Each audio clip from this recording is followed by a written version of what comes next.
Cinquième chose à savoir, et la famille, c'est quoi? C'est la spiritualité du sexe. C'est en Genèse 39, le verset 7. Vous allez constater que non, la femme de Potiphar voulait Joseph, la femme de Potiphar voulait Joseph.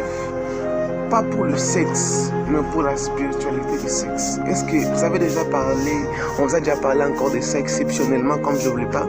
C'est pour cela que je dis, on va faire quitter la barque des rivages, on va entrer vers le milieu pour pêcher les meilleurs poissons.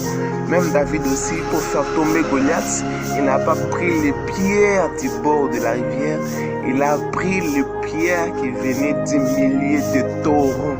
Alors on va prendre les choses qui viennent des milliers de torrents et on va vous expliquer avec la vie de Joseph exceptionnellement. Cinquième chose à tirer de la vie de Joseph, c'est quoi? C'est la spiritualité du sexe qu'on a tiré de Genèse 39:7. Les rapports sexuels est comme un marché où on va, on achète.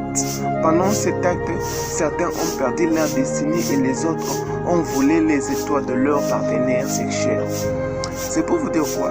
Quand tu entreprends, tu acceptes d'être en relation sexuelle avec une personne, tu acceptes aussi que non, il peut prendre ton étoile.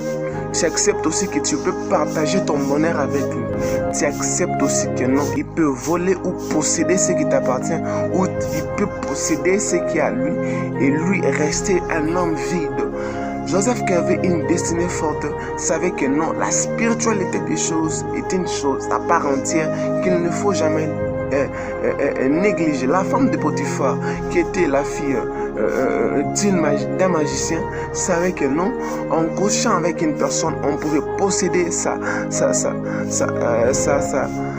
destinée. Alors, voulait coucher avec Joseph, pas parce qu'il était beau, mais pour récupérer la spiritualité qui éternelle. Quand j'étais en live, je disais quoi? Je disais que non, Joseph n'était pas le plus beau. Joseph n'était pas le plus fort, mais il était celui qui avait la forte destinée, qui possédait la destinée meilleure. Alors, pour perdre sa destinée, la femme voulait que non, il puisse voler ça au travers le chemin du sexe.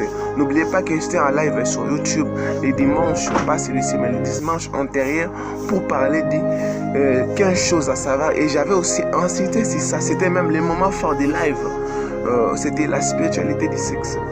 Et je parlais de ces choses en profondeur. Son mari était le capitaine de l'armée de l'Égypte, du pharaon. Alors, qu'est-ce que la femme de Potiphar cherchait chez Joseph? Ce n'était pas d'abord le plaisir, c'était d'abord spiritualité. Ce n'était pas d'abord jouir, c'était d'abord destinée. Alors, si tu acceptes, cher